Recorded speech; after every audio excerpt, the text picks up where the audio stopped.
Welcome to the S.O.A.P Bible Study Series from Oak Tree Community Church in South Bend, Indiana. I'm Daniel, this is Gary, and we are working our way through the book of Hebrews. Yes, we are. And we're going to do it in three sections, basically, three sets. And we're in the middle set this time. And picking up at chapter 5, verse 11. Because sometimes chapter numbers don't accurately. Yeah. Well, so here's the deal. We started this book last week. We had an awesome joke last week too. But we also learned like the major theme of this whole book is Jesus is better. Yeah. So last week we saw a number of ways that Jesus was better, and we saw Jesus was better than the angels. Jesus was better than Moses. Jesus was better than the priesthood. Yeah. And a few other ones. Yeah, it was like I think I missed a couple here. Yeah, there's several. Yeah, and then we ended with this character called Melchizedek. Yeah. And that Jesus is better than Melchizedek. Yeah. And we really didn't get into it much last week. No. Yeah. In fact, the writer, he wanted to get into it, and in fact, he in chapter 5, verse 11, he's like, on this topic we have a lot more to say, but. And that leads into this first reading, which is chapter 5, verse 11 through chapter 6, right around verse 12. And it becomes our third warning passage in Hebrews. Okay. So the first warning was, don't neglect the truth, because you end up drifting away. Yeah, and drifting seemed to be a key word that got used over and over again. Yeah. Right. If you continue to drift, you can end up, number 2, with a hard heart, a hard, unbelieving heart. Well, if you don't address that, now we're in the warning passage number 3, where you get lazy in your hearing, you get sluggish, dull, and that same word dull in hearing or lazy or sluggish, depending on your translation, shows up in chapter 5, verse 11 and chapter 6, verse 12. So that's what creates this set? The whole section. That's good. I missed that. He brings it back and he says, I don't think you're going to continue this way. I don't want you to be this way.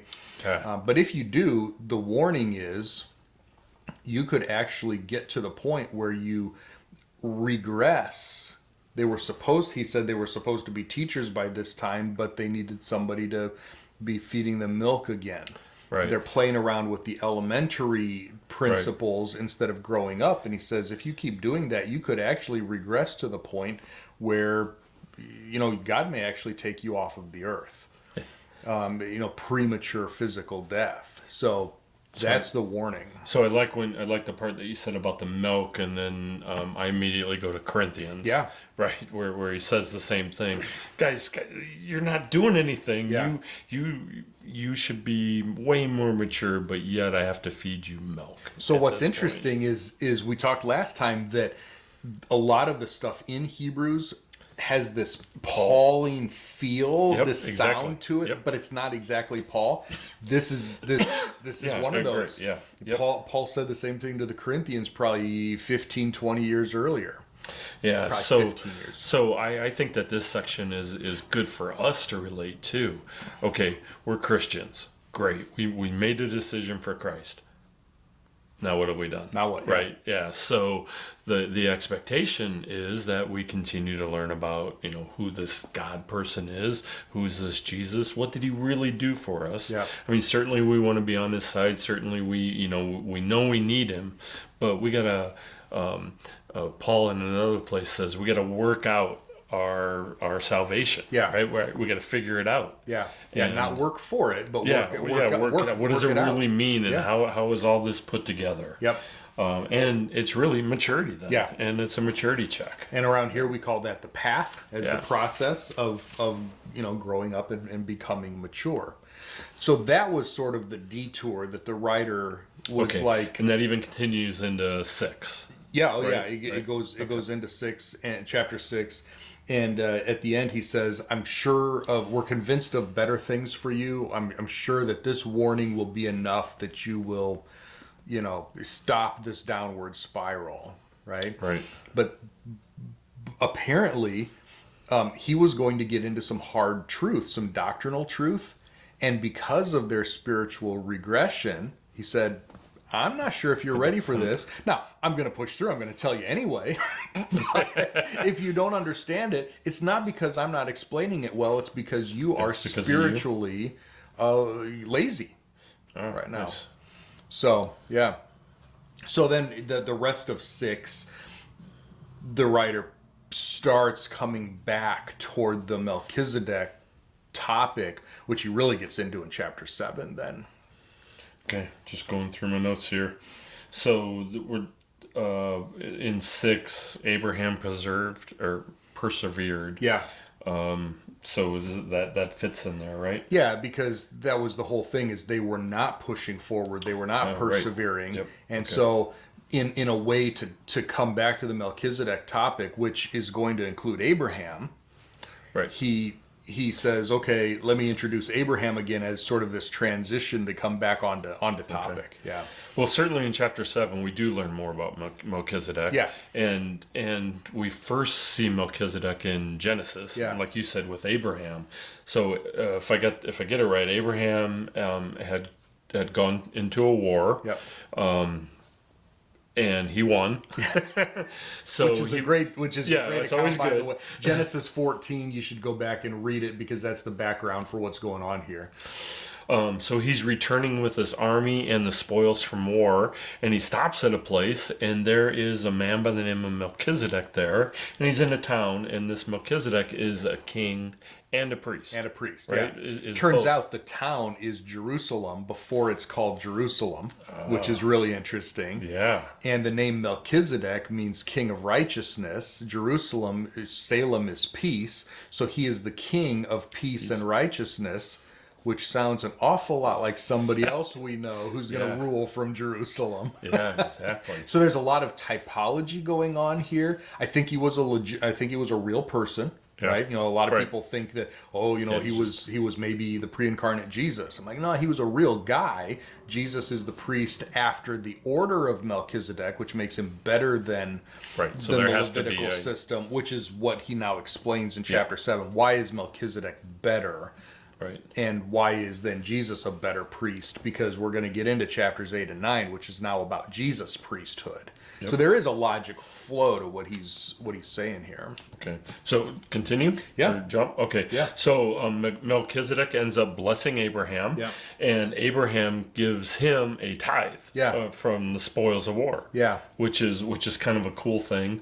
And then the writer of Hebrews says, man, how great must of Melchizedek been for Abraham to give him a tithe. Yeah.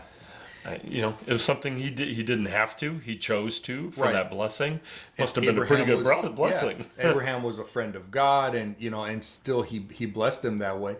And it's a neat argument tying it where he comes to the Levitical system and says, Abraham was the grandfather, or the great grandfather of Levi. Yeah. So this is in there. I had to read it 2 or 3 times. Yeah, but it's in, and he says, so there is a sense biologically, of course this is my paraphrase, there's a sense biologically, because of how we work, in our bodies work, that Levi, the great-grandson, was actually in Abraham's loins when he paid the tithe or gave the tithe to Melchizedek. Yeah. But the way the Levitical system is set up is that the Israelites gave their tithes to Levi. But Levi was in Abraham giving a tithe. Right, which means that whoever he gave a tithe to is greater. Bigger. Yeah. And so that's the logic. And you look at that and you're like, I'm not sure about that. That's sort of weird. But the same logic the same argument is used to apply to the fact that the reason the entire human race is sinful is because we were all packed together there in Adam. When Adam sinned, and it affected all of the people who were in him, which was everybody. Right. Oh, interesting. And so it's the same. I hadn't heard that one. And so Hebrews 7 doesn't say that, but it's the same argument theologically that the writer does make here for why Melchizedek is greater than Levi. All right, cool. So then in chapter 8, it restates again that Melchizedek, king, priest, greater than the Israeli priesthood. and then they bring in Jesus. Yeah. And if we remember, the whole theme of Hebrews is Jesus is better. Yep. Well, guess what? Now we see how Jesus is better than Melchizedek. Yep. And he lists out a number of things. Jesus is a high priest. Yep. Jesus, when he completed his work, sat down at the right hand of God, as Which far the as we Levitical know. priests Right. didn't do, Yep. right? Yep. A minister in the true tabernacle. Yep. Jesus is that the Lord had set up, not man. Yeah. Right. So during at least the start time of Moses, when they first built the Holy of Holies and the tabernacle, it was all man made. Well, and even- chapter 9 is going to tell us that when God gave Moses the blueprints for doing that we see in Exodus and everything, it was patterned after, apparently there is a temple in heaven, and Moses, I don't know if he saw that temple or he just got the blueprints, and so it is patterned after that. So when Jesus went into heaven and offered his blood at that temple, Yeah, that is what makes that it. was the true tabernacle. That's the true tabernacle, the true temple that's in heaven. We see that in the Revelation. There are angels marching out of the temple in heaven before they pour out the judgments on earth. So this temple in heaven is like a real thing. There's, So also that Jesus has a superior ministry. Yeah. Right? A better covenant, and it's enacted with better promises. Yep. And I think that was kind of cool, right? Because so then they brought out the Mosaic covenant, right? The law. And if the law was faultless and the law was perfect, we wouldn't need a new covenant. Right? But yet we do. Yeah. So it's not as good as we thought it was. Right. And let's not forget the Jewish theme here. I mean, it is the book of Hebrews, after all. This is a Jewish theme. Right. The old covenant was with the nation of Israel. The new covenant will be made with the nation of Israel. And it will be done on the basis of Jesus' blood, not the blood of bulls and goats and all that. And it'll be done in the kingdom, in the millennial kingdom. The writer of Hebrews quotes from Jeremiah 31, which is the de facto New Covenant passage of the Old Testament. Mm-hmm. Fun fact, it's the longest unedited Old Testament quote in the New Testament. I know it's hard to say. It's easier to read than it is to say. But to take because it's like 4 verses long, 4 or 5 verses long, just to take it directly out of the Old Testament, plug it into the New Testament. There's no other quote that's longer than that. Every other Old Testament quote's shorter. And the fact that it is not changed, it's not edited, means that everything that was done, everything that was promised in the Old Testament with the New Covenant, still holds true. It still holds true today, which means it's not with the church. It's not with nothing changed. It's exactly what he said. Now 2,600 years ago. Right. One thing with that's also brought out is Israel themselves. They voided the old covenant. Yeah. Right. With their sin. Yeah. Yeah. With their sin and the love of other gods. That they went through. Well, see, and that's the interesting thing, because the old covenant was conditional. We call it the Mosaic covenant. This is where the 10 Commandments and everything comes in Exodus. If you, then I. Yeah. Right. And they didn't, and so that voided or breached the covenant. The new covenant, God doesn't have an if you clause in it. It's just, I will. Yeah. It becomes unconditional, right. and so that's one of the reasons it's so much better than the old covenant with Israel. Yeah, so 9 kind of continues with exactly what we're talking about, and saying, hey, under the old covenant, there was regulations for worship, and we can read these in Genesis, Exodus, Leviticus, all the way. Yeah, especially Exodus and Leviticus. Yeah. So there's a holy place where the priests went and they quote did their work and duties, and then there was a holy of holies. Yep. And you couldn't go there except for once a year, and only the high priest. Yeah, and the high priest is bringing in blood, and he is offering sacrifice for the sins of the nation, right? Or anyone that hadn't been covered, and that was on the Day of Atonement, Yom Kippur. Yep, once a year. Right. And again, it's a symbol. It's not perfect. Right. And the best way I've heard it is the blood was a covering. Yeah. But it didn't fix anything. Right. Because in Romans 3 tells us that God used that to cover while he was waiting for the perfect sacrifice at the right time.